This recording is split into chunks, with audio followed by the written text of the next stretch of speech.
right, last time, the Stalin thing didn't go quite as planned, but you got a cool cocoon out of the deal. And now your increasingly large group of bosses is like, how about y'all take 5 and we have the B team look into the next one? Yeah, I'm sure they'll do perfectly fine. Sure. Wait, we have a B team? Oh, sure. You guys think you were the only ones tapped to alter the timeline? I mean, it certainly sounded like we were. No. There are a few people you were just, considered the best candidates, and maybe your bosses are reevaluating that somewhat, but it could just be the circumstances. Maybe you just got unlucky. All right, sure, okay. But anyway, we're going to start with a downtime, and, time permitting, we'll get into an uptime after that. First things first, I forget if I mentioned it yesterday, or last session, I should say. I've been giving everybody a new move every session. Last time it was Outbreak for Iris, Luke took Fold, and Mike took Expert Investigation. Mike, what did you take this time around? I took Read the Stars. Once per session, when I make a move, I can choose to put all the unplayed cards back at the top of the deck instead of the bottom. All right. Luke, what did you take? I took Mulligan. Spend 1 make a play hold to rewrite your Eidolon power, maintaining your active playbook's template. You cannot use this move if you only have 1 make a play hold. And Iris? I took Asymptomatic Infection. When you successfully infect something, you may choose to hold 1. You may spend this hold at any time, and the target of your infection will not manifest the effects of your Eidolon's corruption until you do.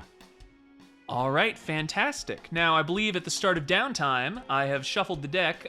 We are going to need to get everybody's thoughts on how the last uptime went. So, how does Ylva feel about everything? I mean, I feel like we did our job to the best of our ability. It may not have worked out exactly how our bosses wanted, but I think we did a pretty good job. So you would say thumbs up? Yeah. What about Abigail? Yeah, I'm pretty much right there with Ylva. I say thumbs up. Yeah? Anything in addition to that, or just pretty much what she already said? No, not really. I mean, listen, we went in, we did the thing. We have a time machine. We can fuck up as many times as necessary. It doesn't matter. Who cares? Well, eventually you are gonna get to, prehistory, and at that point, you're not only flying blind, but the whole world around you is going to be basically entirely unrecognizable. A, who cares? B, we could just redo, the Perot thing again. There's no rule that says we can't. I suppose that's true. You might run into time duplicates of yourself, but that's not something that's really been researched. You have no reason to believe that would end the world or anything like that. It'd probably be fine. Yeah, thumbs up. I mean, I feel like our bosses don't want us to repeat going to the same thing and trying again. I feel like our bosses don't really know what they're doing, so whatever. All right. I don't know. Well, this is going to be overall considered positive regardless, but nonetheless, Rudy, I want to get your thoughts as well. I'm feeling neutral, to be honest, but we did get a sweet cocoon, so I guess thumbs up. That's true. You did get a really fucking cool cocoon. Can you refresh me on the cocoon thing? I don't remember. It's been a few weeks. Oh, zombie Stalin's in there. Okay. Yeah. Metamorphosizing into some hitherto unknown beautiful form, I would imagine. But with all that in mind, that lets us tick the phantom clock back to 2 o'clock. So that's good. Whatever the inevitable might be, you're holding it off for now. Yeah, we're doing great, primarily because no matter what happens, we simply roll with it. Yeah. That's true. If nothing else, you have been very, accommodating isn't exactly the right word, flexible. You've been very flexible. I mean, you need to be in this line of work, you got to be able to roll with the punches. Got to expect the unexpected. Like giant tanks. Yeah.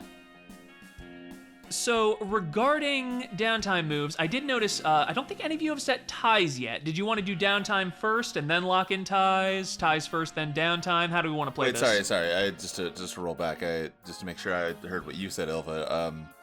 Did when we rewrote the timeline, did the star of, Castaway get larger? Giant Hanks? I said giant tanks. Right, that's what I said. No, you said Hank. There's a T sound. Okay. A joke would have played better if I'd been more on the ball and said it as soon as you said giant tanks instead of taking me 30 seconds. It's okay, you tried your best. Yeah, well. Gonna go jump in the flashback chamber and go back 90 seconds. Redo the joke? To time the joke better. How much energy does that thing use every time we time jump? Oh, who cares? Oh, like a lot. But you've stolen like half the world's supply of uranium and plutonium at this point, so like you can afford it. Oh, that's good. I mean, fewer countries are using nuclear power than I would have hoped, so I guess if they're not bothering, we should. Hey, you know what might be a good idea? You just, like, go back to before you used it on a failed run and say, hey, don't do that one. Don't waste the energy. Now that I think is going to run up into paradoxes pretty quickly. Oh, I thought we were under, like, a anti-paradox force field. Now, I want to make it very clear. The entire base is temporally shielded. Anything that happens out there is going to be fine. If some shit starts going down in the base, it's going to get bad very quickly. That's untested, and generally speaking, all the researchers involved are just like, maybe don't do that one. Maybe do anything you can to make sure that within the base, shit is normal. Okay,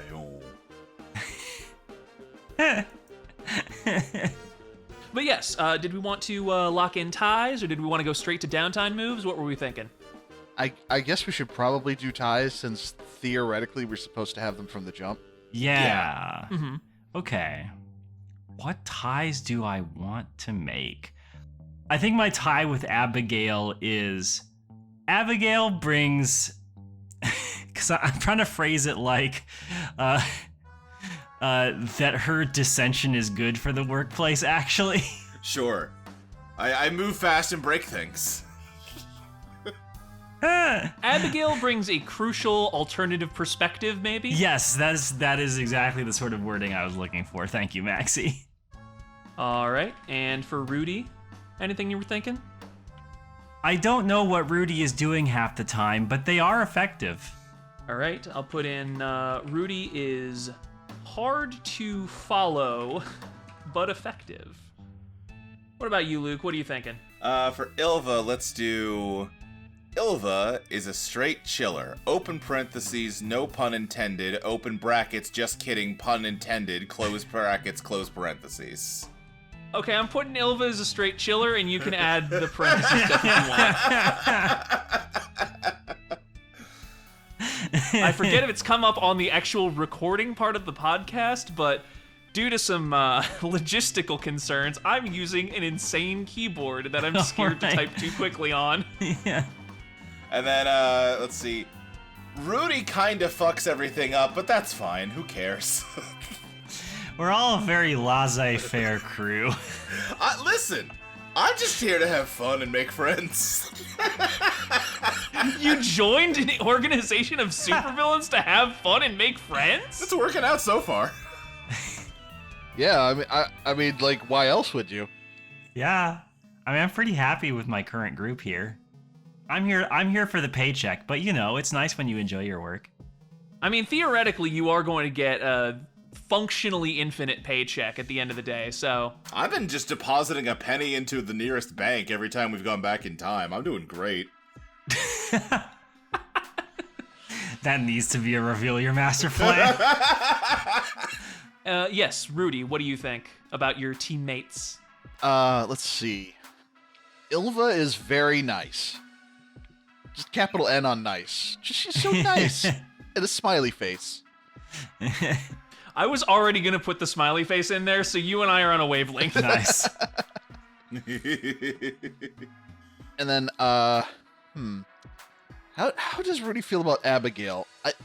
I suspect Abigail doesn't like me.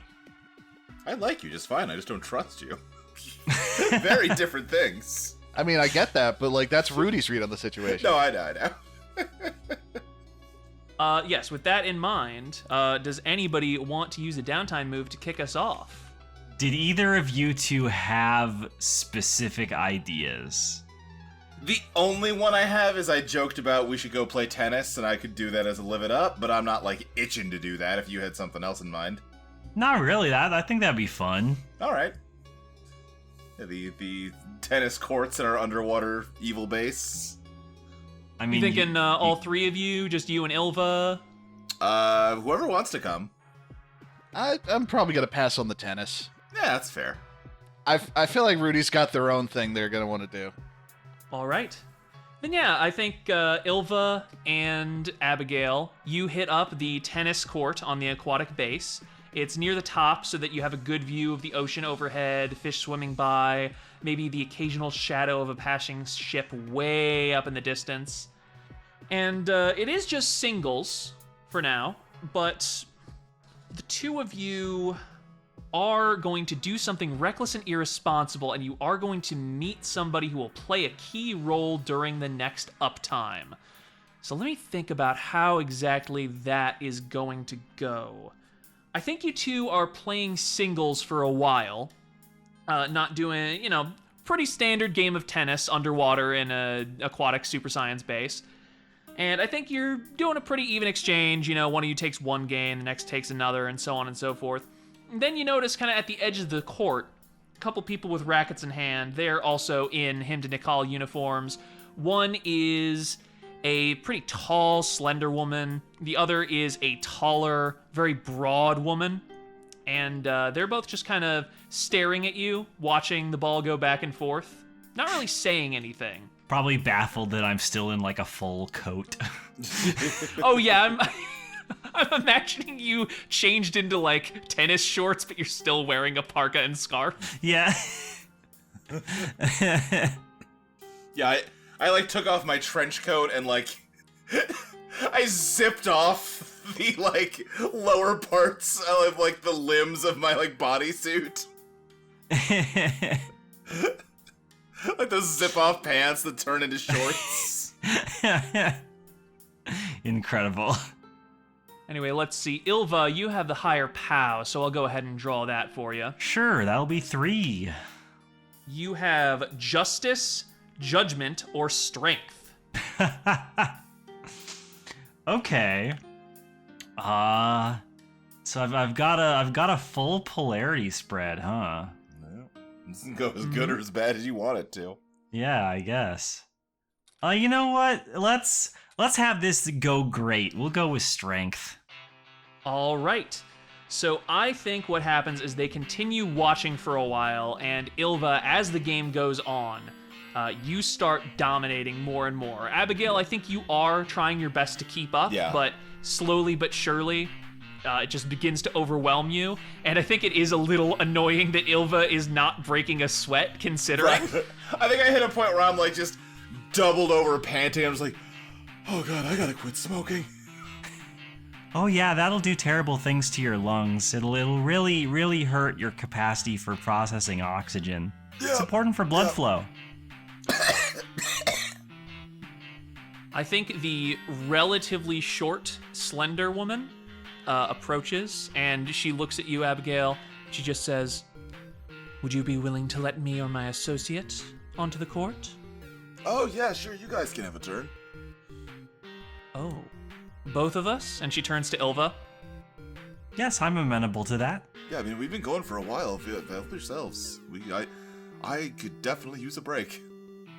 You misunderstand. When I said both of us, I meant Ms. Blom. 2-on-1? Or would that be a little too much for someone like you? Oh, I think I could handle that.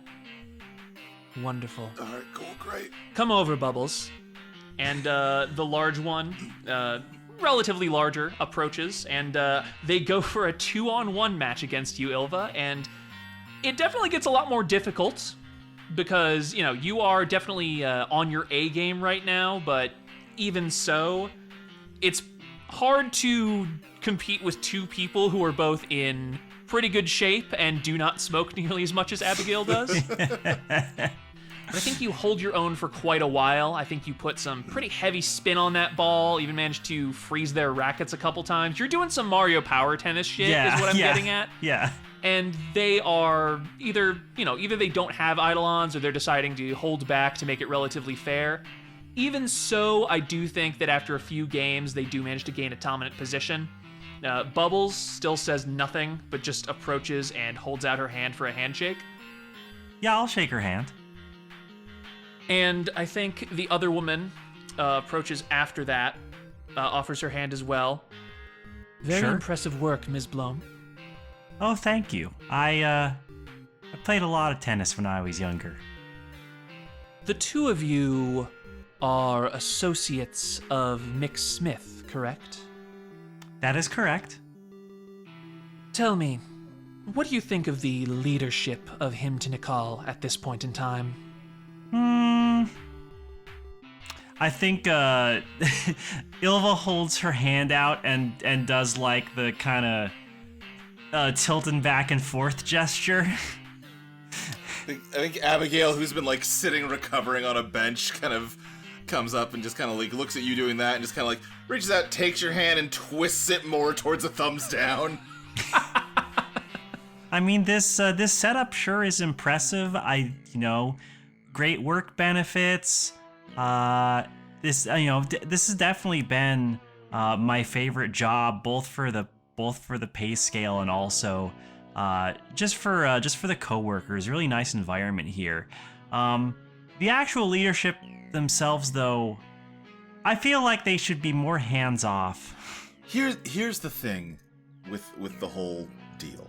The point is to use the time machine, the flashback chamber, to take over the world. We already have a time machine that can go anywhere and do anything.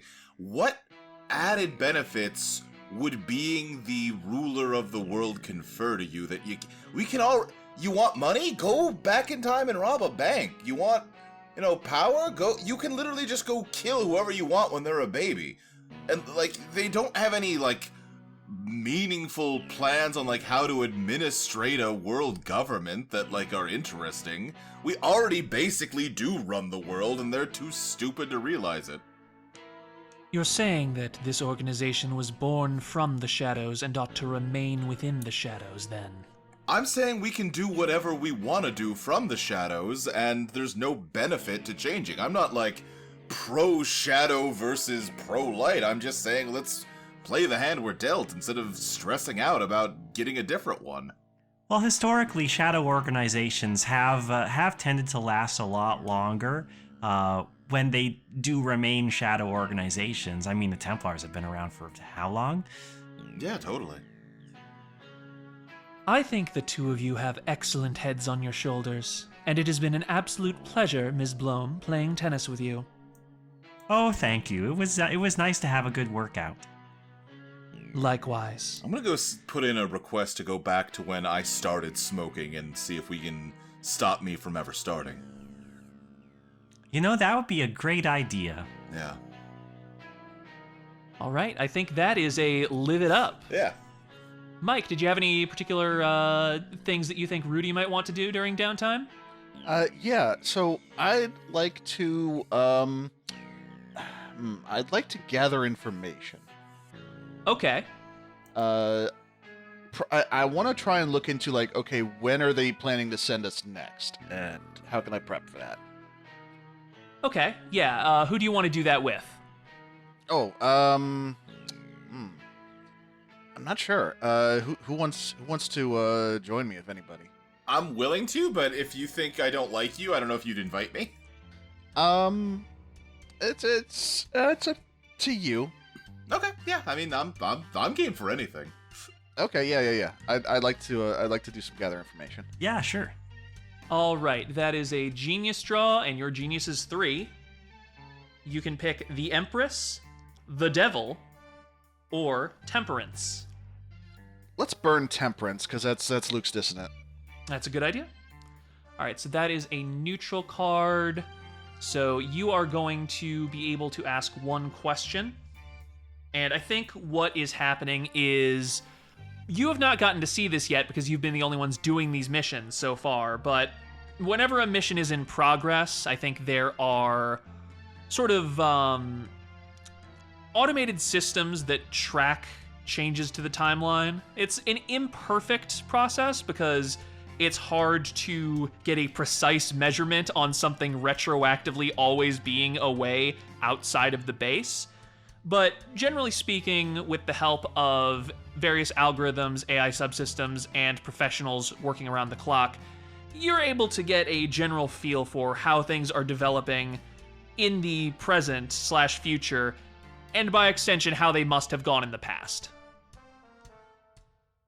I think when this happens, when the two of you first start actively monitoring this with other members of the organization, let's see, what was happening in 1861? Let's go on Wikipedia.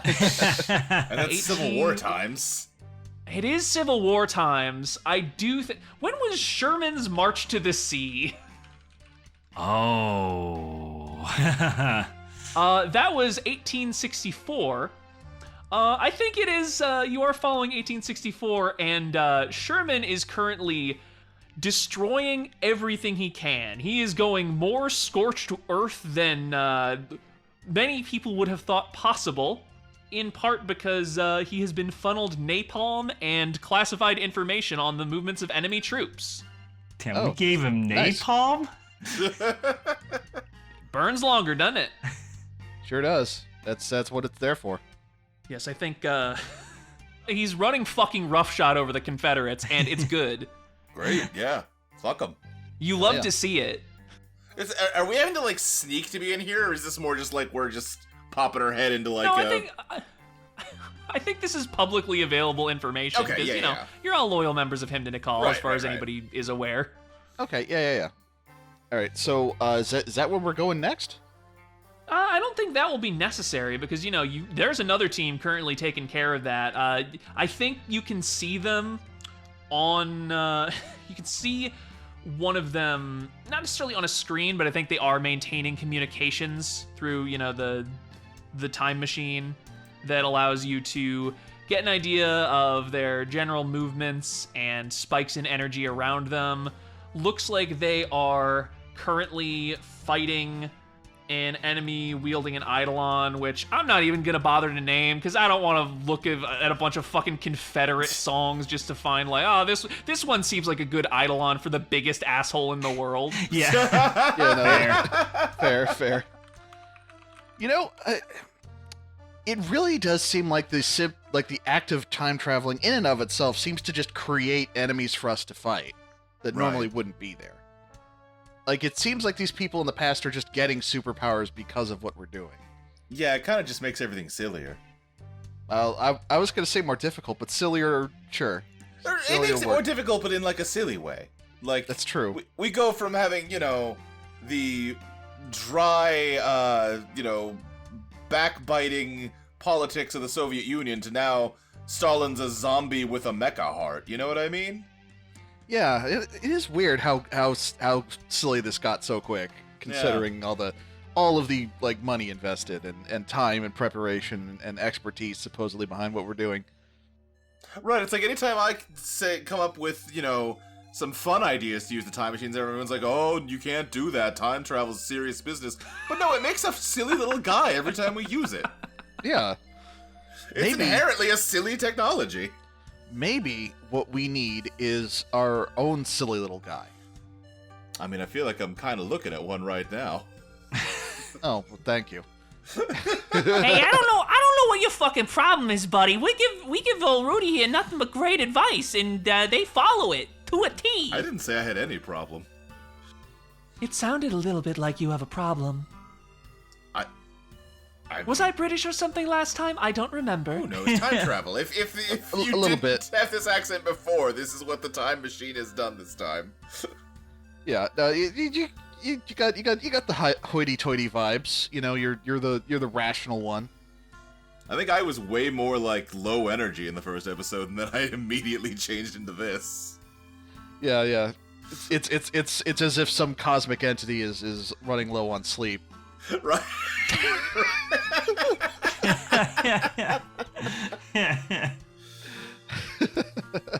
Again, the Ross Perot thing just changed who I am as a person. That's all. Yeah. I feel like we all learned a lot from Ross Perot. Yeah. So what information am I getting from this gather information? Well, let's see. I think after John Wilkes Booth attempts to crash the moon into the Earth, there is maybe a brief let's bail and try an earlier timeline.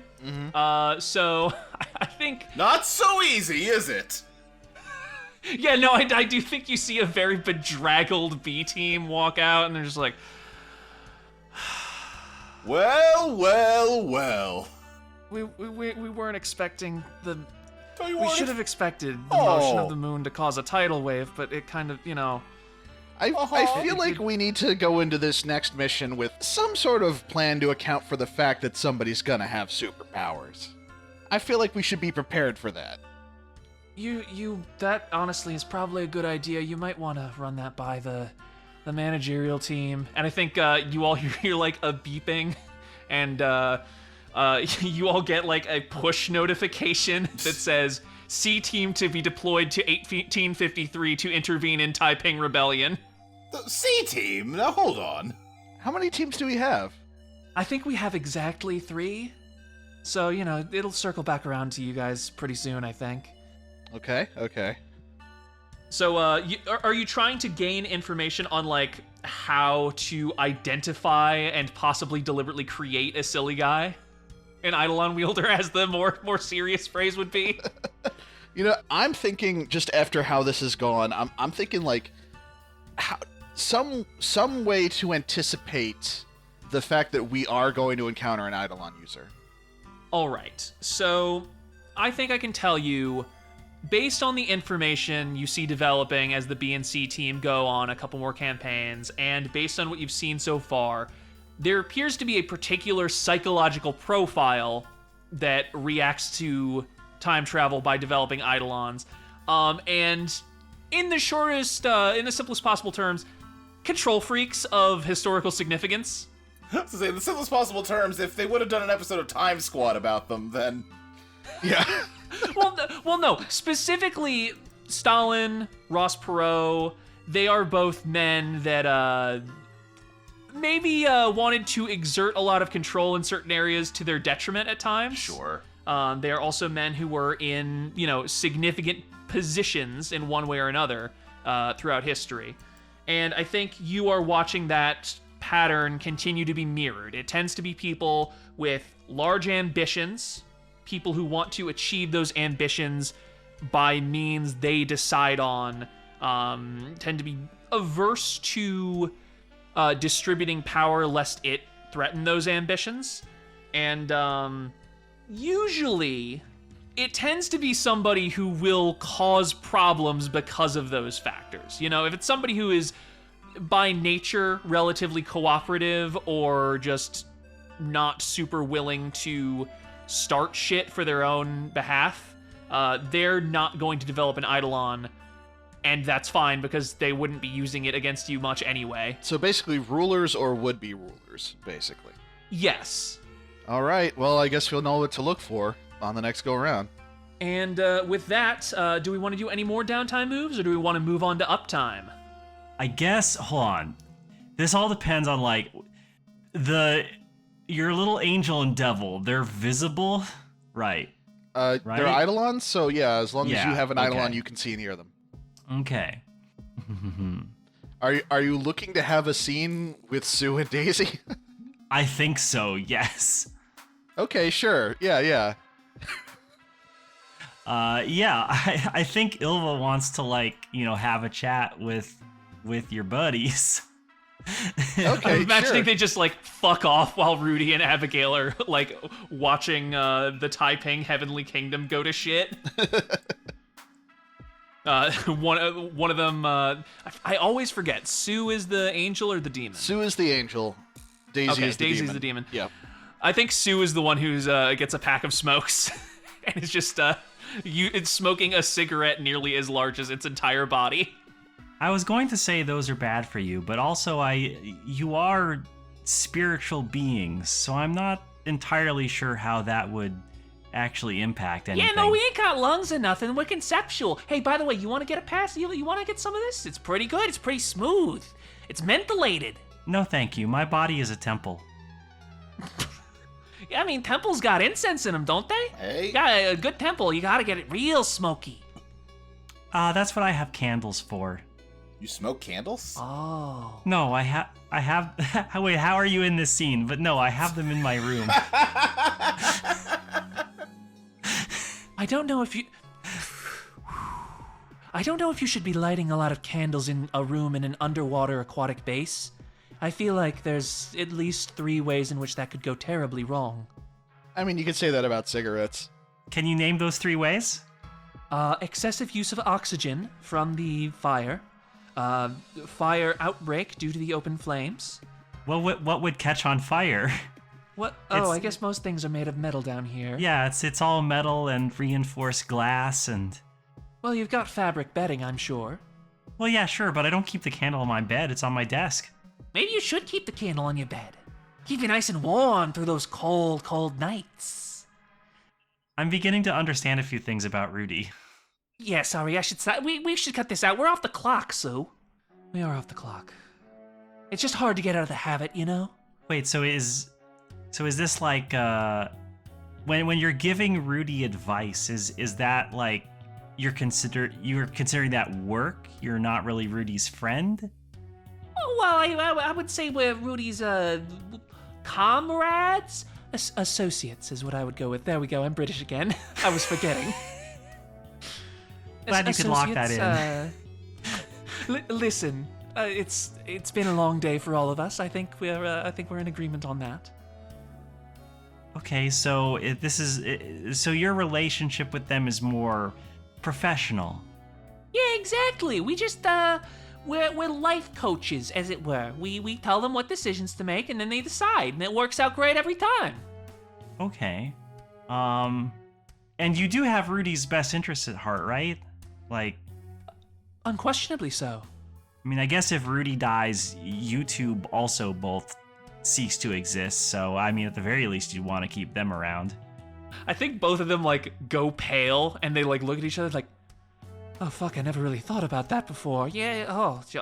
Well, I mean, you haven't. I mean, you're the source of your existence is the source of an Eidolon's existence is the host's, psychic energy. Well, yeah, but that doesn't necessarily mean you're always thinking about that, you know? I kind of keep my eyes ahead instead on myself.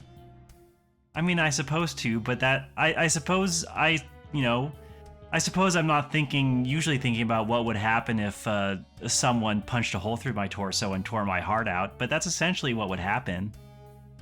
Jesus Christ. What? Do you always pick such horrifying analogies? I'm just being realistic. I think they're both just like kind of silently staring at you in horror now, Ylva. I'm just still pleasantly smiling. It's like, I don't know, I thought I picked a pretty effective metaphor. Seems accurate. Did you need something from us, or did you just want to give us both metaphorical heart attacks? Oh no, I was just, I've certainly talked with Rudy a lot, and they've been a good coworker. I just want to make sure that their buddies are looking out for them. Yeah, no, we're looking out for them. How about you look out for them, like, very intently and, like, never let them come to harm ever? I would really appreciate that. Oh, well, yes, I'd be very disappointed. I'd be very sad if Rudy died. They're a very nice person. Oh, hey, okay, I'll just make a note. Do not ever tell Rudy to piss off Ylva with anything or do anything that might upset Ylva. Okay, good talk. Good talk. You have a good rest of your break. You too. And Ylva walks away. Jesus fucking Christ, what's that girl's problem? So did you want to make a tie with Sue and Daisy? I think so. I think my tie. Oh gosh, what does Ylva think about them? I think it'll be. I'll make sure Sue and Daisy take good care of Rudy. Okay, I'll reframe that slightly to make sure it's about them. Sue and Daisy need to take good care of Rudy. Yeah, Sue and Daisy need to take good care of Rudy. All right. Anything else? I got nothing. I think I'm good. Yep. Luke? No, I'm good. All right. Then let's hop into uptime. Mike, let's get your ready for anything roll. Okay. Or draw, I should say. Sure. Let's see, draw gen. So you have the sun, which is no longer corrupted, Nice. the chariot, and the emperor in your ready for anything. Goddamn. Okay. It's a pretty good spread, and one of those is Ylva's dissonant, so that is out of the equation for a while. which Maybe is I'll also finally nice. draw my resonant in this miniseries. Maybe. Who can say? See, I think after a fairly long break, the three of you are called back into the central office, and if it was looking like kind of a mess the last time you were in there, it is looking... Have you ever seen, like, those old telephone switchboard places Yeah. from, like, the 40s and 50s? Totally. It's similar to that. There are at least a couple dozen different, like, alternate timeline duplicates of your original boss. All just kind of, like, shouting at each other, taking notes on this and that, you know, examining various readouts, reading various books, trying to get a handle on what the fuck is even happening anymore. And I think one in particular, Edgar Allmount, is near the front at this very wide desk that they're all sharing, and has a cigarette of his own currently in an ashtray next to him, and he's just like, okay, so what we're going to do is we're Looks going like to the bring... B team really ironed out all the kinks, huh? Oh, okay, listen... You know, I guess we We were really are. blowing it. I'm glad the B team came in to clean it up. All right, can you be a little more cooperative, Abigail? I'm being completely I'm complimenting your leadership skills in reassigning a different team to this task. Clearly, you're getting exactly what you wanted out of it. Okay, for real though, boss, we need to talk about the fact that, like, every time we jump into the past, it creates an enemy Eidolon.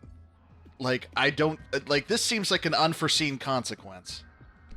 It is an unforeseen consequence, that is true. Strictly speaking, it does not happen every time, just about 6 of the 7 times thus far. But as long as you are able to suppress the Eidolon wielders in question, we feel that is not necessarily an intractable problem. Have you considered that maybe you're the one fucking this up? I assure you that accusation has been levied several times in the past several hours. Well, let me just float a different version of the accusation. Make sure mine is on the record here. You want us to go back and change history, but you want to be immune to the changes of history. Maybe if you just let it ride, and instead of becoming multiple guys, just become the new guy. Maybe you'd find out that you like being the new guy, and they are running the world better. You're creating internal conflict here by constantly creating time clones of yourself. You goof. You realize, of course, that would be functionally akin to dying for all but one of us. I mean, yeah, in the same way that, like, I guess, you know, the cells in my body replace themselves every 7 years, and I guess the me from 7 years ago is functionally dead, but, like, no, she's not. She's right here. Or like All how right, Stalin then- is slowly dissolving and metamorphizing into a new creature. Right, that. Listen, Abigail, how about you go take a nice little trip outside the base, and all the changes that we have wrought will catch up with you, and you will immediately cease to be, replaced by some other version of Abigail Rhodan. Oh, just- some version which you deem superior and more deserving of existence. Would you like that? What I'm trying to say... Listen, all right, you're getting real fussy here. The version of Abigail Rhodan that walked into this room is already gone because she wasn't someone who already had this conversation we're having. I'm a new yes, version. no, we're getting into the same river twice. Shit. Okay. Yes. Yeah, Yes. We're all it's very time impressed travel, by your baby. command. We're all very impressed by your command of centuries-old philosophy. I'm sure it will go great when we have to go back to the year fucking 200 BC to unfuck the Hellenic League or whatever. You are so goddamn pushy and shitty for someone that has fucked up over and over again. Would the So anyway, about our next assignment. Yes. Yeah, where do you want us to go fuck up this time? In this particular case, we have, per your request, prepared a slideshow. Callahan, could you please put on the presentation? Oh, I did ask for a slideshow. Okay, all right. See, this is collaboration. I appreciate this.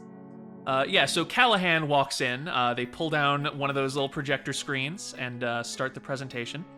I think Rudy's going to lean over to Abigail. It's like, hey, are you okay? You're usually so much more laid back than this. I don't know. He's just getting on my nerves. I think I'm still salty about losing all those tennis matches. Ylva reaches into her pocket to start munching on popcorn. Wait, cold popcorn? Really? Not sure. Okay. As of this presentation, we have gone through the vast majority of the 19th century and failed to secure a suitable future. However, the unintended changes have been getting to be less of an issue. There haven't been any nuclear wars. There haven't been any tremendously devastating new world wars. In fact, we've even managed to reduce the death toll of World War II. So we're very pleased about that. That being said, there are some pain points. New Zealand is currently a dependency of Ethiopia. There are 3 Brazils, and Scotland is currently ruled by King Arthur V of House Doyle. So obviously, some wrinkles we want to work out that are undermining our long-term plans. But does he still have Excalibur? That seems fun. No, Excalibur is trapped in a different series, and there were rights issues. Aww. We want to make it clear that this one isn't a crossover with that one. It's a whole thing. Guess. But that being said, we believe we have found an ideal point of divergence that, if we get this right, will fully secure control over, at the bare minimum, the 19th century, and then as things develop, we can revisit the altered 20th century to maintain things on the rails that we need. Next slide, please. And it changes to an image of the French Empire circa 1806. So, we have determined that the rise of Russian communism is a problem. The rise of US hegemony is also a problem. And to a lesser extent, the rise of, the fall and rise of China, everything involving the downfall of the Qing dynasty, followed by the rising of the People's Republic. Those are sort of our 3 central points that we want to clamp down on to ensure total control of the world. The easiest way to ensure that is that we need to unite Europe at the height of its power under a single strong empire. Thankfully, that opportunity has been presented to us. Next slide. And it changes to an image of Napoleon on a horse going through a war-ravaged Berlin. So obviously, Napoleon, in the original timeline, he had some successful early conquests and administrative choices, but was in the end undermined by overextension and losing faith among his allies. We believe that we can resolve this by convincing him to abandon the continental system, which ended up being counterproductive to France's interests. And if we can convince him to maintain positive relations with Spain indefinitely and with Russia temporarily, we can avoid the particularly disastrous campaign against Russia. We can cross Waterloo off the list altogether. We should be able, with our help, to have him conquer Britain, knocking out arguably his main rival for worldwide geopolitical dominance. And once that's all set up, we can use what remains of the revolutionary government and the new institutions established by Napoleon himself to gradually gradually establish a strong sort of pan-national European identity within what will be not the French Empire, but the European Empire. And from there, we will have a strong base to advance their interests throughout the globe, obtain one world government, and as mentioned, we can see how things develop through the 19th century and make changes accordingly. Are there any objections to this plan? Ylva raises her hand. Yeah, I also raise my hand. All right, Ylva, you first. How would establishing a French empire make it any easier for us to infiltrate it as opposed to any of the other existing empires? It's more a question of achieving unipolarity before all of the various technologies and institutions of the post-industrial age can be established. We believe that if we have a strong base already set up as the Industrial Revolution begins, it will be easier to clamp down on the changes that could threaten the stability of that empire.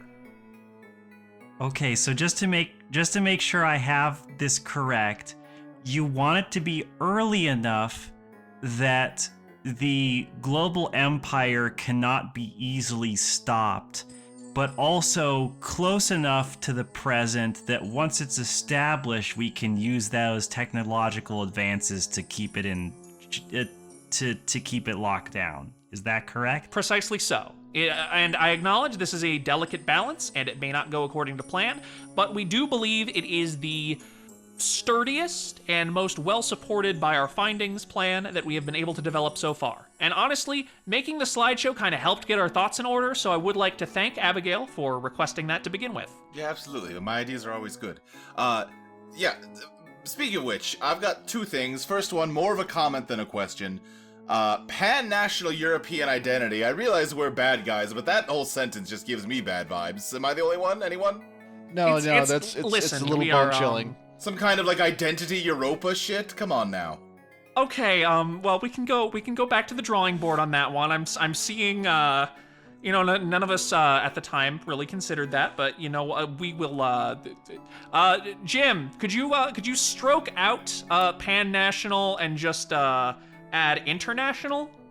An international European. I just feel like we're get rid of European. Just international. We want a post-national identity. Great. The Okay. empire itself, rather than anything along ethnic lines. Frankly, if we can kill nationalism in the cradle, that will make things a lot easier. It could prevent World War I entirely, which would really be great for just kind of everybody involved, including us. Second. Go ahead.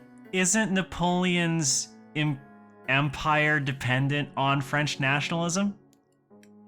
That's something that you can discuss with Napoleon and see if we can not do that.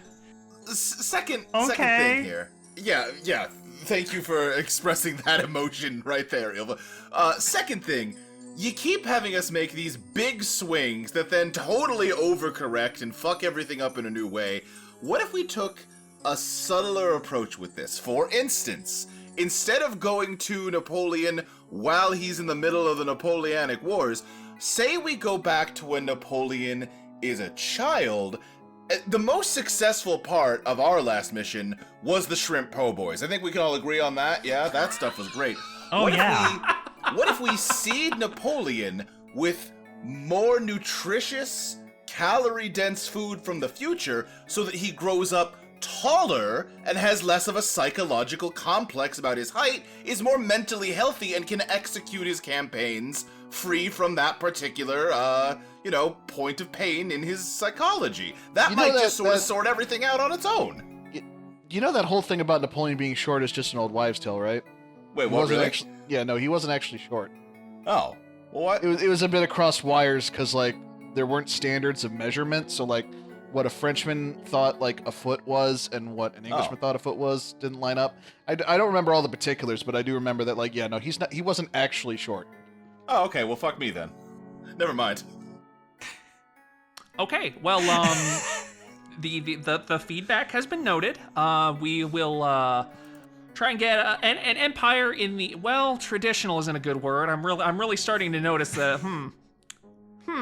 We are the villains, so let's just lean into it. Let's say an empire. I don't know about that. Let's say an empire in the in the model established by Rome, that's no good either. Boy, howdy. An empire. And do you want to just again, like in cut which, to the chase and go take over Nazi Germany? It sounds like that's where we're leading. Okay, no, come on. I think you're being a little uncharitable here. An empire that is not divided by lines of ethnicity or nationality, but just through devotion to the imperial institutions. How's that? Okay, let's go back to Sure. that Rome idea, because I think Abigail would have a great time chatting with Socrates. I feel That's like Greece. Socrates was Greek. okay. I look. I know a lot of this stuff is fraught. Ylva doesn't know that. Yeah. I know a lot of this stuff is fraught, Abigail, but we are gradually creating the Greendale human being, except it's an empire.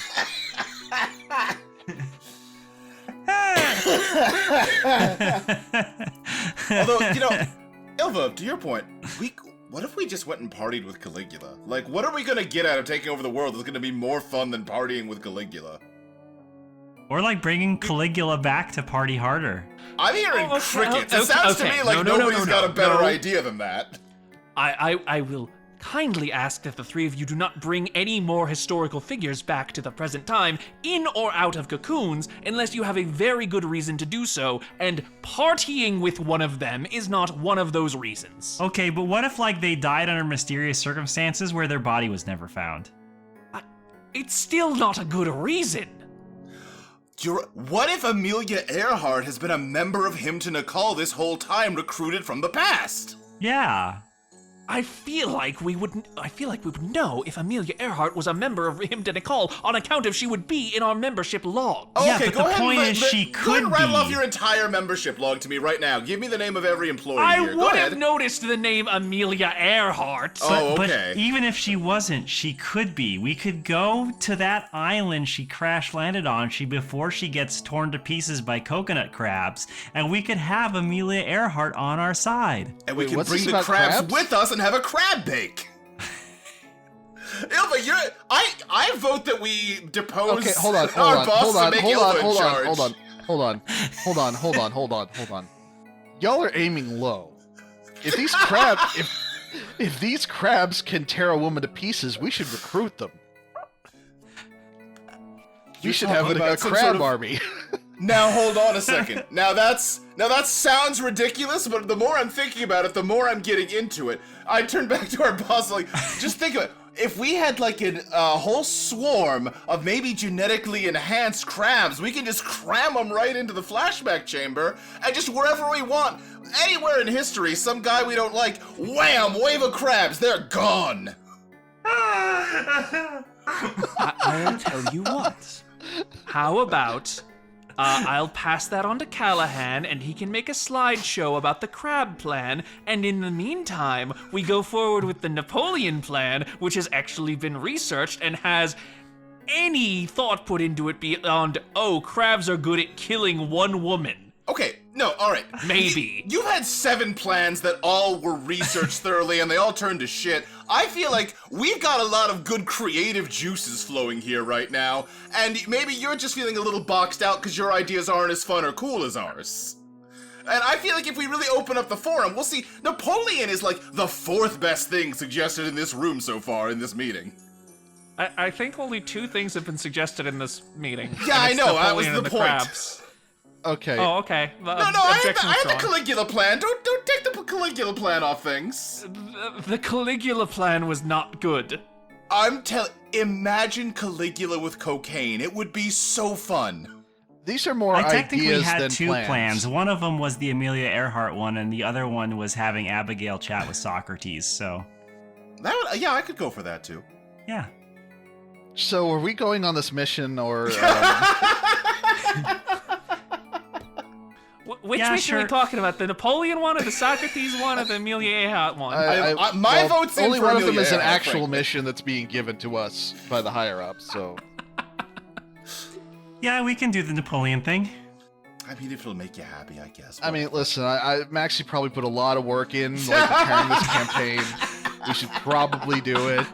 Rather than making her come up with a whole coconut crab scenario. No, I can pivot to the coconut crabs if I have to. All right, well, we'll keep That is that in not mind off for the the table. future. Well, all right. Anyway, yeah, Napoleon. Oceans are now battlefields. Yeah. Yeah, sure, whatever. Let's just do the Napoleon thing. But look into the coconut crab thing while we're gone. I assure you, I will look into the coconut crab thing. I'm just worried you're telling me that to get me moving along and you're not actually going to look into it. Imagine if the coconut crabs had an Eidolon. Abigail, look at me. Yeah. Look me dead in the eyes, okay? Yeah. Okay. I want you to remember this. A lower number on the hair clippers means your hair is going to be shorter. A higher number means it's going to be longer.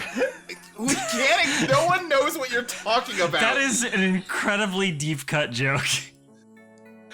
I don't even get it. And also, you can trust me, I will seriously look into the coconut crab thing.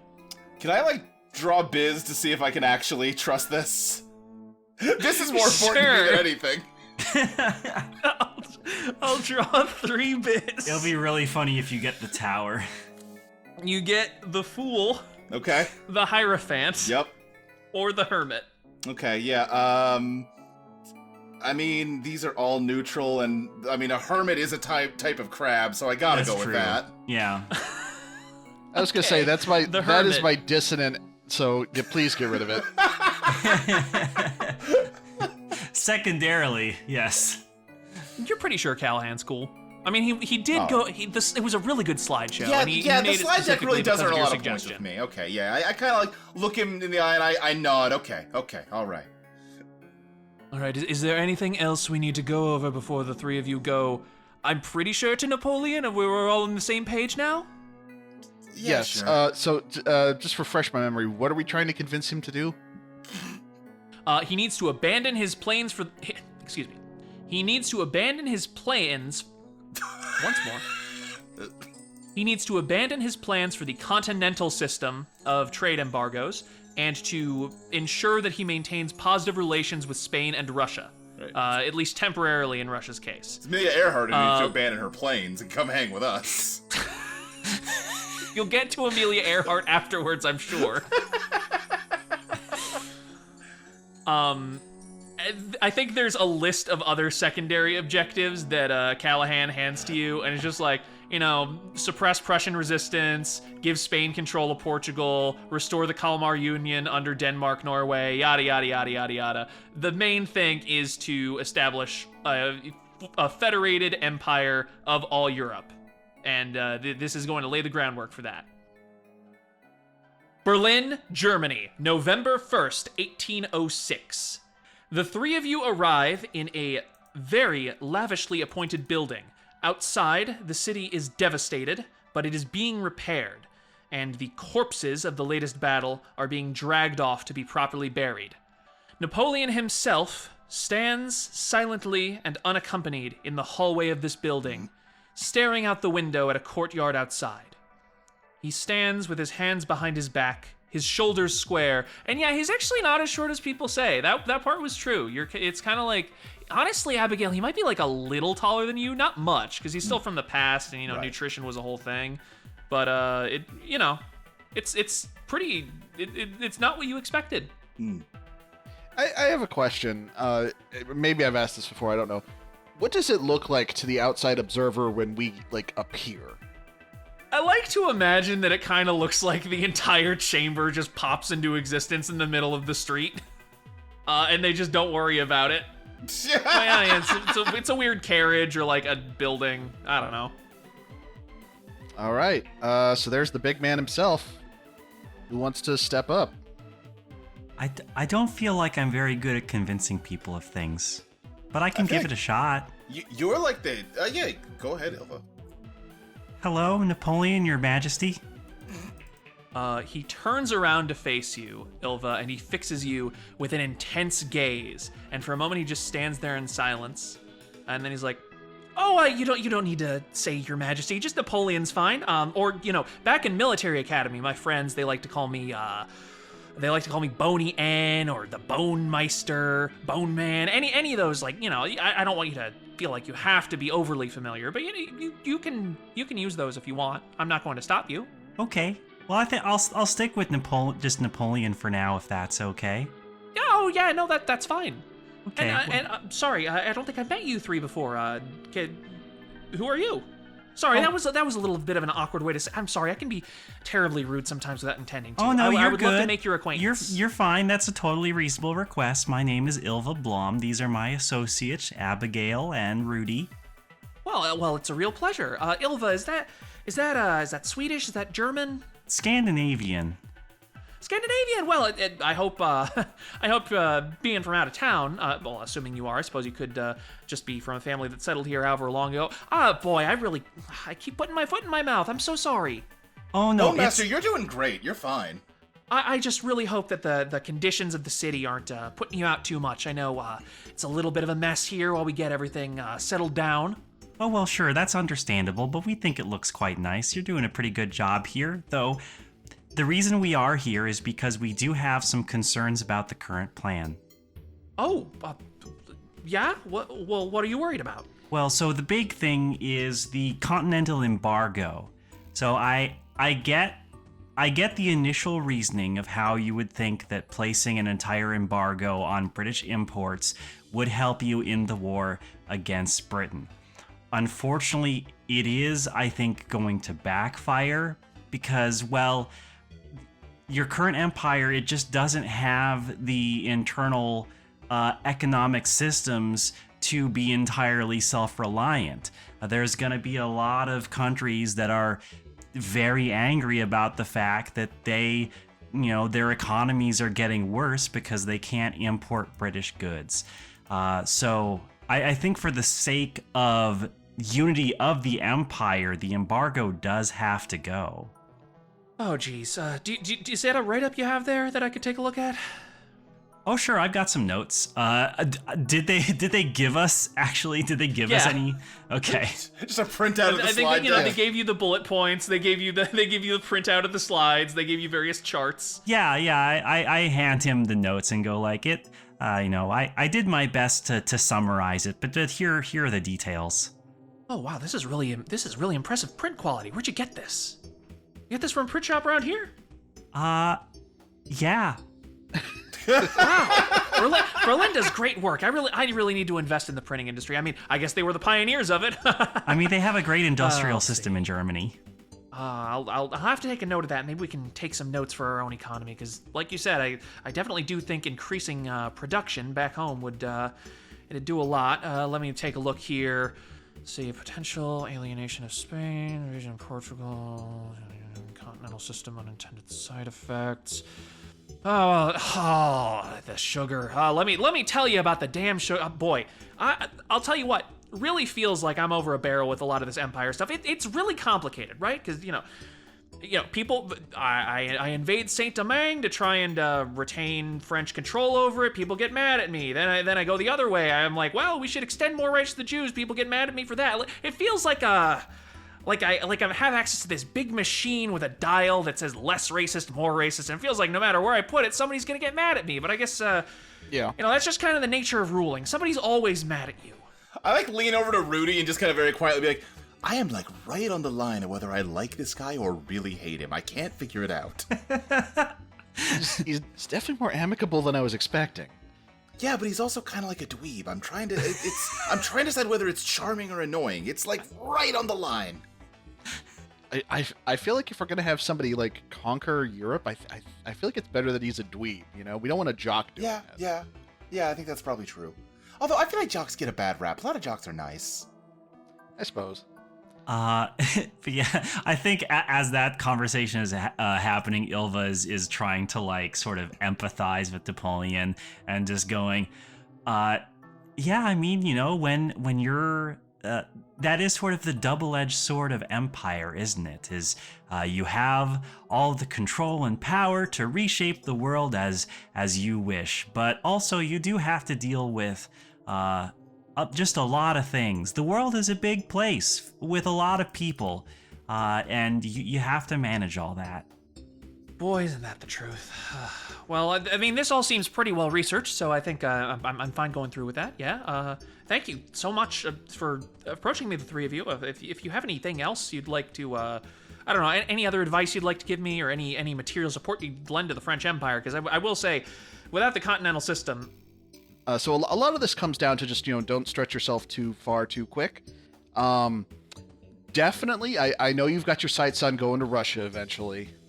Do not invade Russia during the winter. Do not. Just don't. It's a bad call. It'll still be there in the spring. Obviously everybody knows that Russia is cold, but until you've been there, I don't think you understand just how cold it is. Like, really cold and really big. You have to march a lot. Maybe I'll see if I can go on a diplomatic mission to them, get a better feel for the lay of the land. Worst case scenario, it'll be good for our cartographers. Yeah, that might be a better initial plan. Well, I really appreciate it, you three. Thank you so much for taking the time to visit. You know, a lot of people, they hesitate to tell me that they think I'm making the wrong move, and I think that's another problem with being a successful emperor. Everybody thinks you're going to retaliate if they tell you that, you shouldn't pursue such and such idea, but, honestly, it's the yes men you got to worry about, isn't it? Yeah. They'll yes and you right off a cliff. But yeah, anyway, aside from those points, big fan of what you're doing here. Love the aesthetics. Great outfits in the French Empire. Oh, thank you so much. Yeah, have you already gotten that cool painting of you on a horse done, or is that later? I mean, I wouldn't really know which one later? What? Never mind. Anyway, you should try and get a cool painting of you riding a horse. You should. Yeah. I'll keep that in mind. Maybe I'll get a few. Yeah, it'll be great for morale.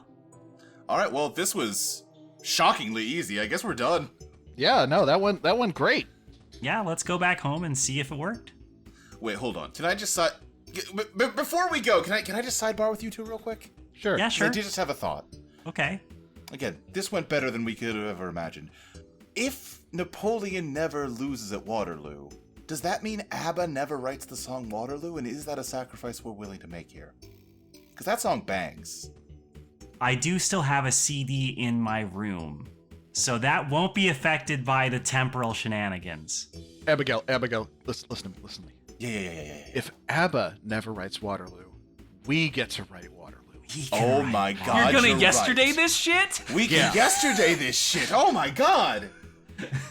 I'd like to update my tie to Rudy. Uh-huh. Rudy's a fucking genius.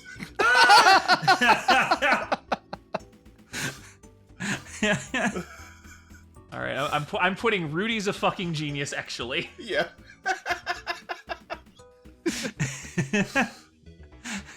Fuck is the apostrophe on this sumbitch of a keyboard?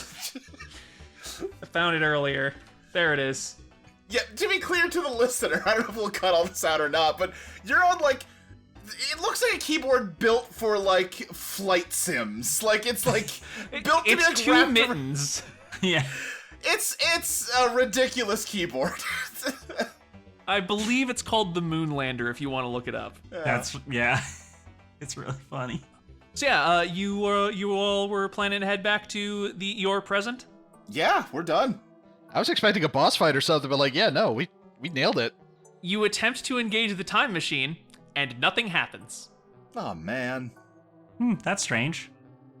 Do we have, like, any way to, like, contact mission control to be like, hey, what's up?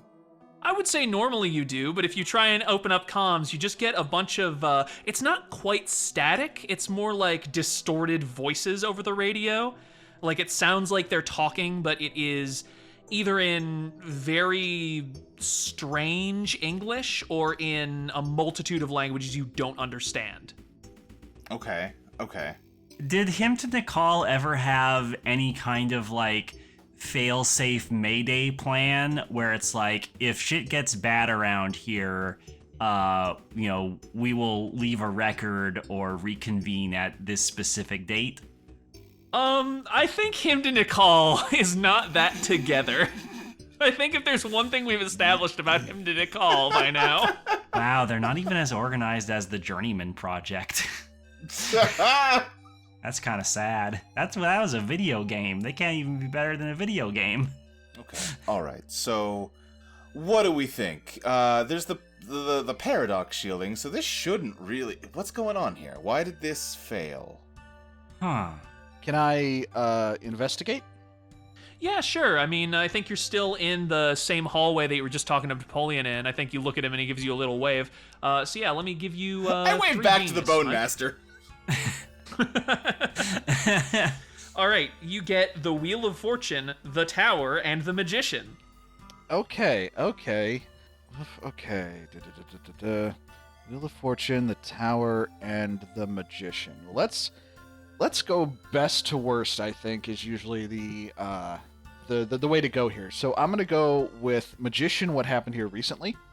What happened here recently? So if you look out the window at the same courtyard that Napoleon was looking at earlier, you can see some fallen trees, and in the center of that courtyard, you can see a building, a tower, actually, which you're fairly certain wasn't there before. You're not entirely sure, but, like, you're pretty sure that's new. Okay, so, wait, so, like, a tower? Like, what's the tower like? It's very tall, and it's made of bricks. Okay, does the style match everything around it? Does it look German? I would say it looks pretty German. I would say, like, near the top, you can see some windows and whatnot. So it seems like it is a watchtower of some kind, maybe. Okay. Or maybe just an observation tower. Okay. What was my neutral card again? That was the Wheel of Fortune. Okay, Wheel of Fortune. Who's in control? Whoever's in control, it would have to be somebody who is capable of restricting your access to time travel, who would know that you are here, presumably, or, you know, it wouldn't have happened to you specifically. That is infinitesimally unlikely, and who would have a reason to oppose your presence here. Okay. And then, so for the tower, what poses the biggest threat?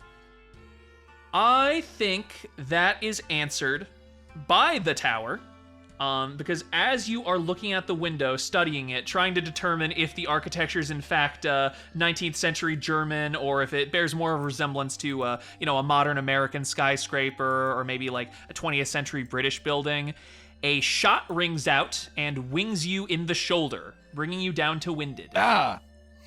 Hey, I know that, like, this isn't gonna be, it's not in line with my normal advice. You should step away from that window right away. Yeah, no, I actually agree with that. I know, I am fully in agreement with Daisy on that one.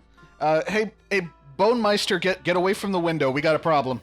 Yeah, sure. What's up? And he kind of very casually strolls away from the window. Rudy points to the bullet grazing on their shoulder. We got a gunman. Oh, goodness. I hope that's not Prussian resistance. I would feel terrible if you were attacked by them. We should probably leave the building, right?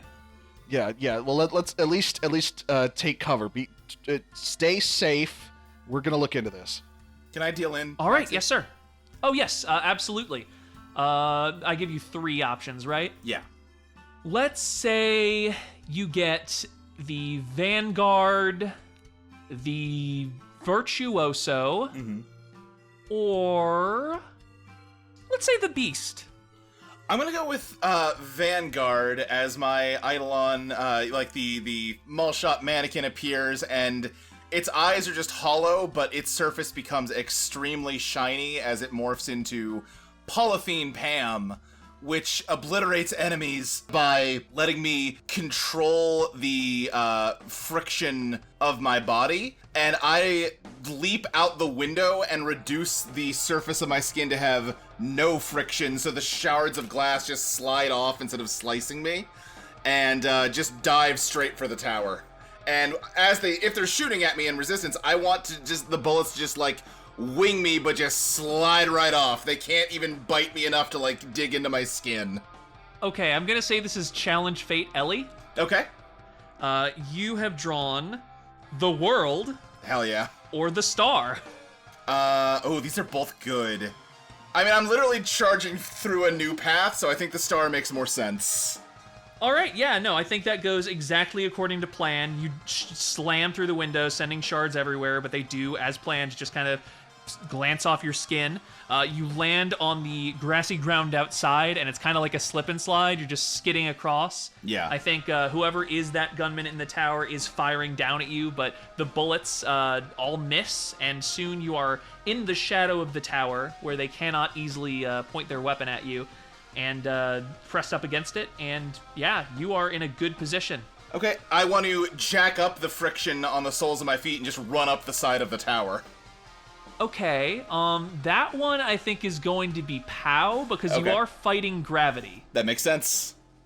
And that is the moon. Something Shit. unknown or unknowable interferes. And I know exactly what happens here. Or you could push yourself.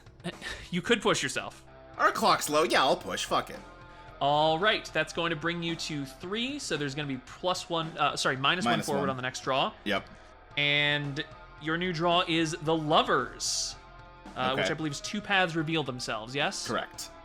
All right, so I think what happens is you are able to fight gravity, and you are able to get further and further up this tower. And as you're doing so, let me take a look at the exact description I wrote. You find the tower seems to be getting longer in front of you, and you are keeping up. You are even surpassing that extension. But nonetheless, it is a little disorienting to see it stretching out beyond you, getting closer and closer to the peak of the sky as you just keep pushing further and further. And then I think the 2 paths that reveal themselves are, as you approach the top of the tower, the person there finally can get a good shot off on you again.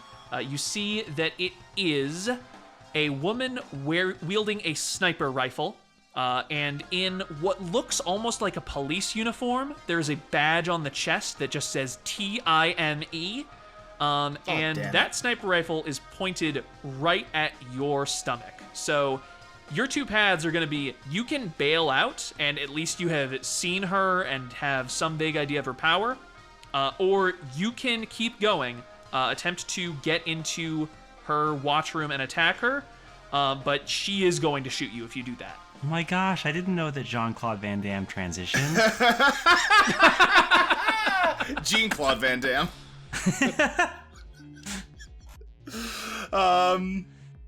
Gosh. Luke wants to push forward, but I feel like Abigail does not want to get shot. So yeah, I do think I'm just gonna like whoop and just slide back away. I'm trying to think what Ylva and Rudy should be doing in this situation. Yeah, I think she should. Hey guys, come on the ball. Okay.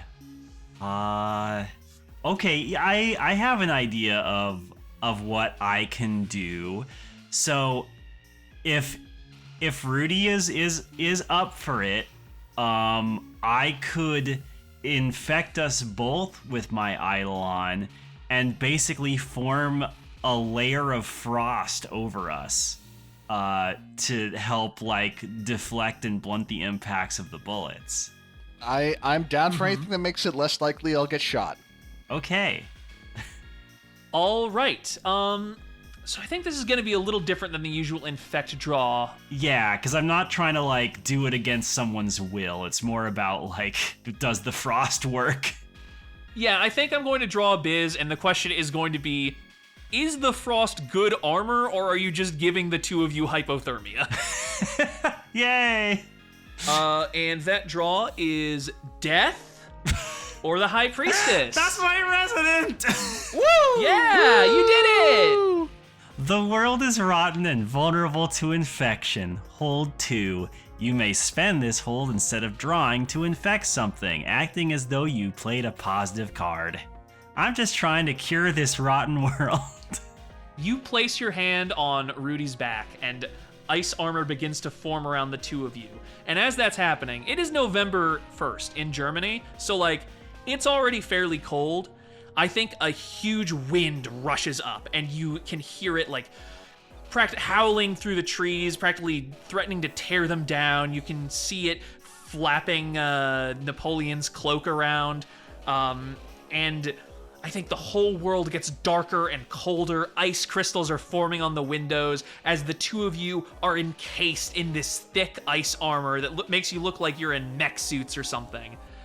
And yeah, I think as you step out into the courtyard, the enemy does attempt to shoot you both, but every time she does, it just like chips off a few bits of ice and does nothing else. The bullet just kind of embeds in your armor.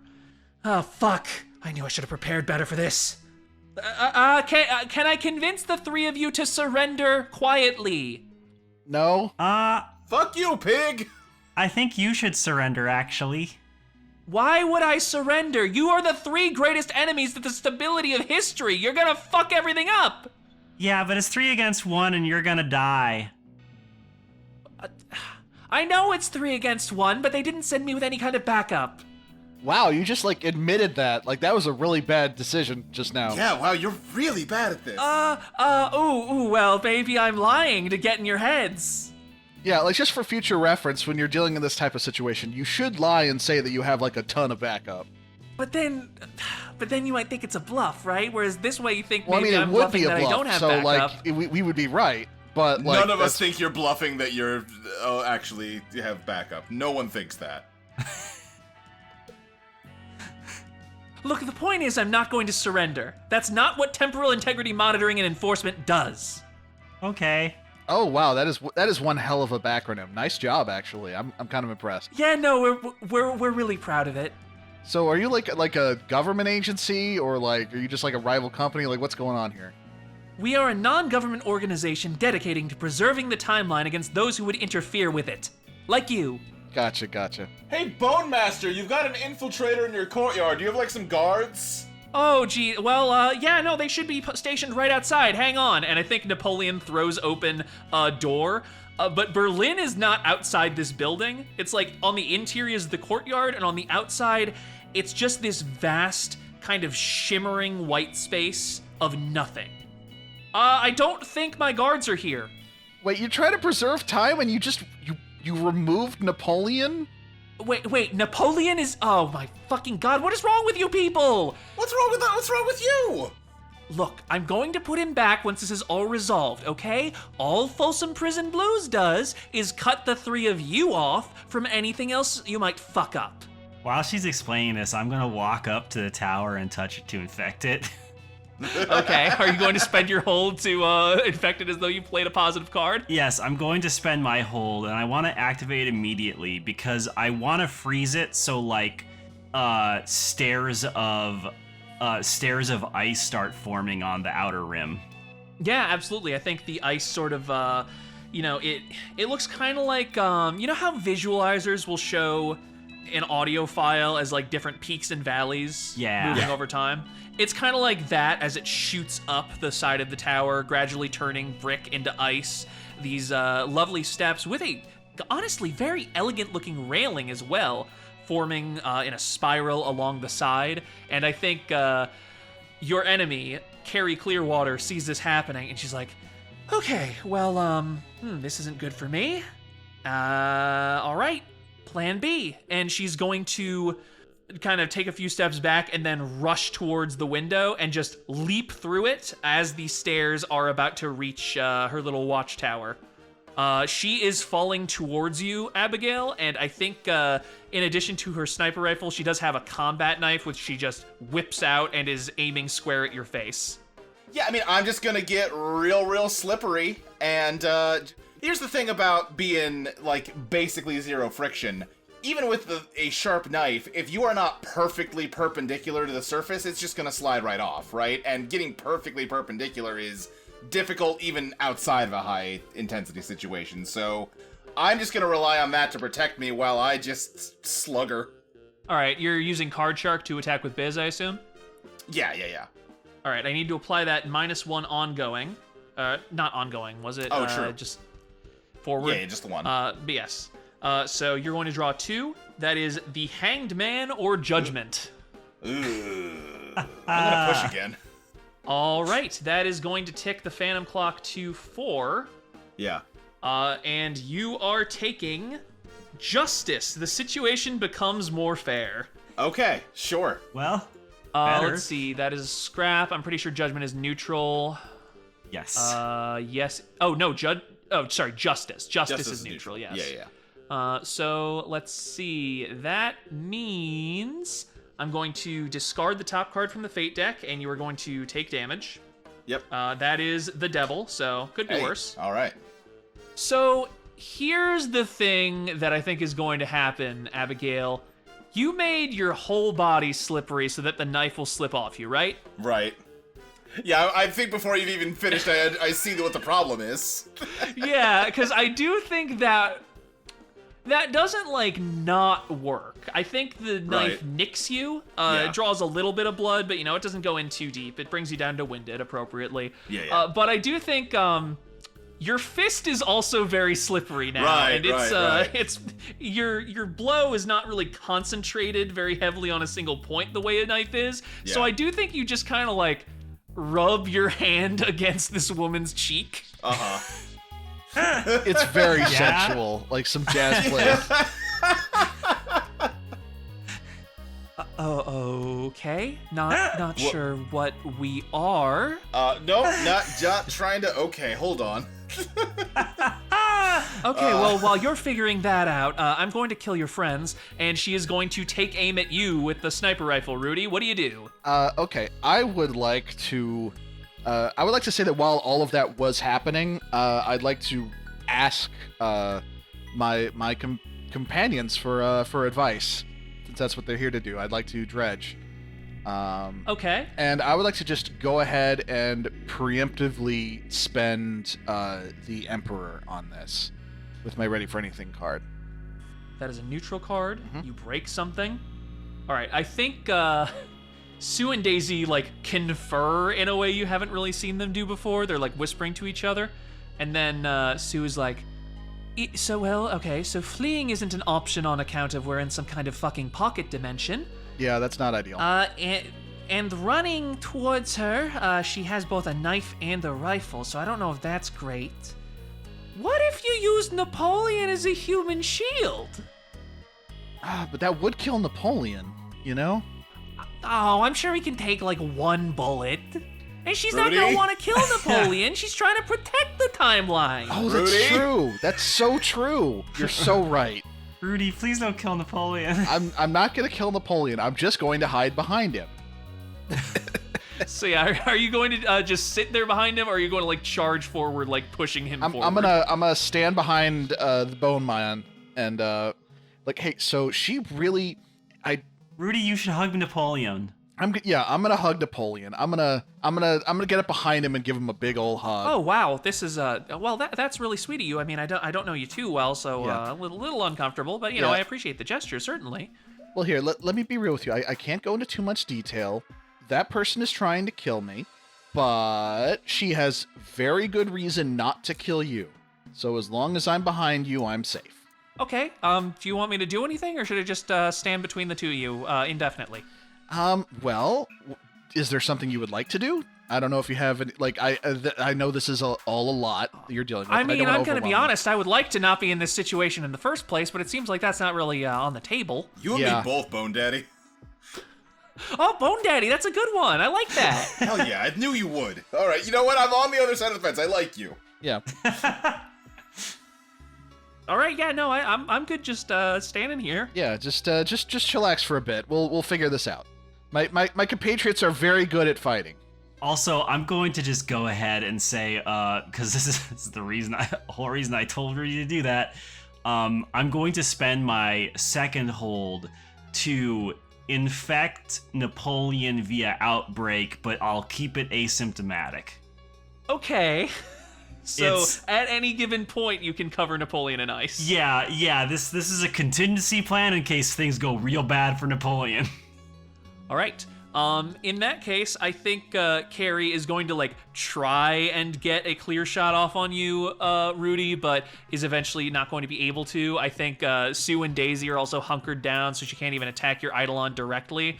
I think she's like, well, I got options, and I think she's going to aim at you, Ylva, and I think she is going to start firing and take a couple chunks out of your ice armor, but I don't think she's penetrating it quickly enough to stop you from, doing something. All right, I'm just gonna rush at her and try to hug her as my frost armor, like, grows icicles. Okay, that sounds like a scrap to me. That's 3. All right, that is the Empress, the Hierophant, or the Fool. I believe those are all neutral. Let's go with the Hierophant. All right, the Hierophant. So that is a neutral on a scrap. I will discard the top card of the deck. That's the World, so that's not so great for you. Shit. Oh no! Oh no! Damn, we're running down this deck pretty fast. Yeah, and it's like all negatives. I'm gonna take some damage here, so I'll go to Winded. Yeah. So I think your ice armor, especially with the added spikes, is able to take quite a few bullets. But as you're closing in on her, I think she is going to kind of like thrust her palm towards your face, which is armored, but it's got to be less so that you can see. And I do think you're able to grab hold of her and ice starts overtaking her body. But I also think you feel like your perspective of the whole world twist and lurch as it's kind of like your eyeballs are being twisted into an infinite space. Like they're still spheres and they're still attached to your body, but like when she pulls her hand away, it's like everything around you is almost kaleidoscopic. It's going in loops and tubes and fractals, and like just kind of looking at it is making you nauseous and disoriented. Oh, that's weird. That's really weird. I do think she sees the ice beginning to spread across her arm, and I think she's like kind of frantically rubbing the arm to try and stop it or get it to melt, and that's not doing anything. So I think what she does is she flicks a little switch on the side of her rifle and snaps off the front of the barrel. And she starts firing it into the air, and it is now on semi-automatic. How many cards are left in the deck, Maxie? Let's see, 1, 2, 3, like 6 or 7 looks like. Okay, that's more than I thought. I would like to use a move from the Vanguard playbook. Okay.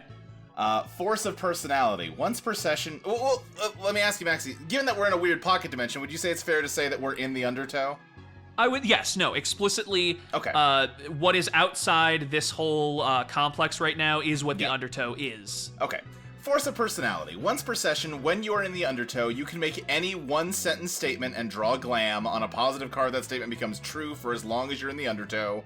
On a neutral card, it becomes only sort of true as described by the GM. I would like to just look at the Time Cop and just shout out, "You are a mole that works for him to Nakal." Okay. Let's see, you have 2 glam? I have 2 glam, baby!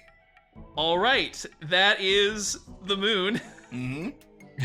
Or the High Priestess. High Priestess it is, baby. All right, let me take a look at the description of this move to figure out exactly how this is going down. On a neutral card, it becomes only sort of true. Okay, I'll tell you what's going to happen. Uh-huh. I think you see... It's like a shadow plays across her face as something is changing behind her. Like she can feel her own thoughts being retroactively altered by the force of time flowing around the two of you. Yeah. And I think then it's replaced by a sudden look of serenity. And she says, "I'm a mole within him to Nakal." And without another word, she aims her gun at Napoleon, fires it, and when the bullets strike him in the head, he begins to fade from existence Back to the Future style. Wait, no, shit, fuck. That's not what I said. I said a different thing. It's called being a triple agent. Have you ever fucking played Metal Gear Solid? No, that's for nerds. Am I able to, like, activate my asymptomatic infection? I would say so, yes. Okay. What are you trying to do? I'm trying to prevent Napoleon from getting a bullet to the brain. Yeah, Iris did set up that, like, she has a backup plan for if a bullet hits Napoleon. That's true. Let me think about what is going to happen with these particular bullets hitting ice. Because they're just gonna make the ice disappear from existence is the problem. But does that at least tank the first bullet? Boy, this is kind of a thinker. And I don't want to just say no. Right. Because that would be shitty. I mean, But also, I'm thinking about like the things I've set up. What if some weirder time shit happens to Napoleon? If only there were a way to determine the outcome of an event within the system. right? You could have Iris draw. No, I think because you did get a neutral, and I think because of that, I want to lean to it working. Yeah. Here's what I think happens. She is attempting to shoot Napoleon, but thrown off by both, what Abigail just did, and the fact that the ice armor kind of diffracts his own appearance. I think the bullets, just barely avoid grazing his cheek. They carve through the ice armor like it's butter, and then they shoot out through the opposite wall and into the undertow. And it's like they are carving through the undertow itself, the same way that, a boat creates a wake in the sea. You know what I mean? You kind of see Technicolor blur around it, and you see as these bullets head off over the horizon, it's like they are just deleting little patches of Berlin. They pass through a brick wall, and then the whole brick wall is replaced with a wooden wall. They pass through a fountain, and suddenly there is no fountain there. And then they disappear over the horizon, and the undertow returns to how it was, just this shimmering white void. And you see her lower her gun, and she's like, well, that's not exactly what I had in mind. I would like to reveal my master plan, and I would like to play the sun to do it, and I would like to reveal that I have a pistol. Yeah? Good do the classic Eidolon move of reveal my master plan, I have a gun. Yeah. I would like to shoot this person. Yeah, I think she's distracted enough that I'm not even going to necessarily make you draw for it.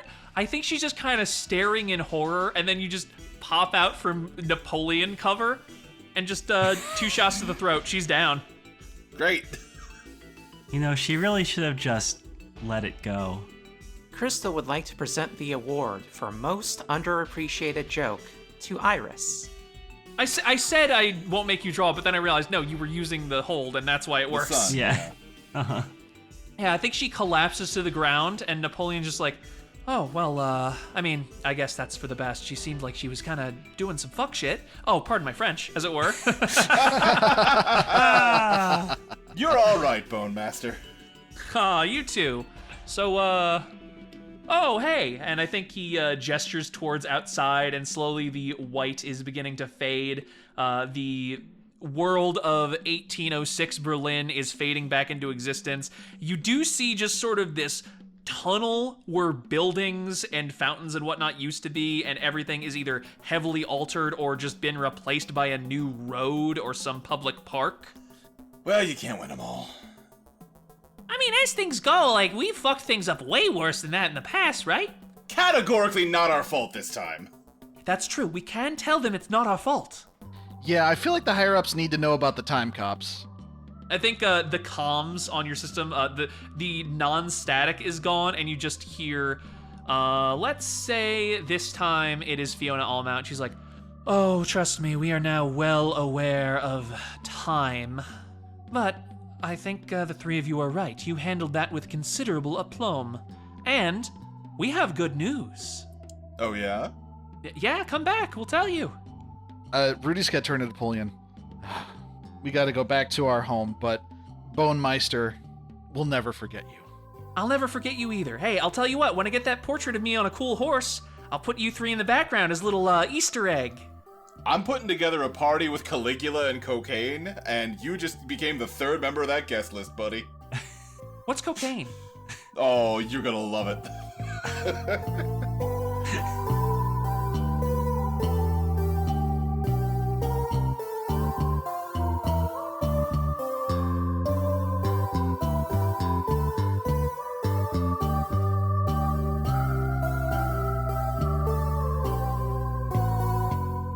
Hey everybody, it's Mike. Welcome to the ad break. Now, normally we come in here and talk to you about the Patreon, patreon.com/Eidolon Playtest.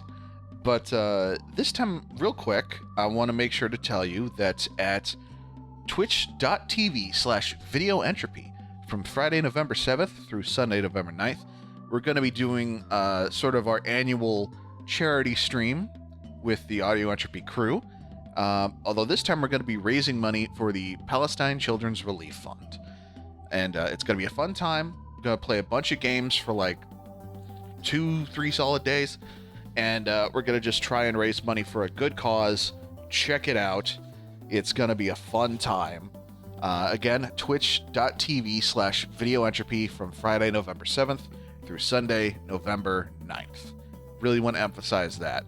Now, I'm not going to ignore the Patreon completely this week because, as always, one of the fun rewards for that is getting your name read if you're at the $5 tier. So here is our list of folks for this week.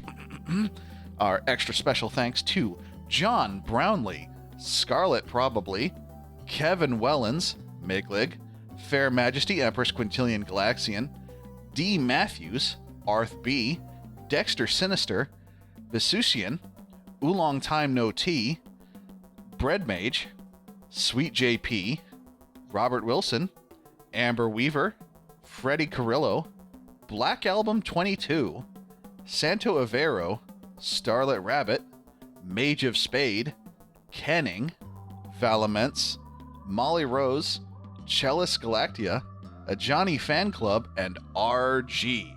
And again, check that out, patreon.com/Eidolon Playtest, especially if you want to get your name read out on the show like this. You can get fun, cool things like getting episodes early, getting access to soundtracks, getting fun additional content. We had some folks talk about Silsong recently. That was a fun time. Definitely check that out. But again, we talk about that every week. And this time, again, I really want to emphasize twitch.tv/videoentropy from Friday, November 7th, 2025 through Sunday, November 9th. Come hang out with us. We're raising money for a good cause. Check it out. Eidolon Flashback is produced by Audio Entropy. You can listen to more podcasts at audioentropy.com. And hey, be sure to follow us on Blue Sky and Tumblr. And again, one more reminder, please, please, please, come see us at twitch.tv/videoentropy from Friday, November 7th through Sunday, November 9th, and help us raise money for a good cause. The next episode of Eidolon Flashback will release next week, November 3rd for Patreon subscribers, and November 10th for everyone else. See you then.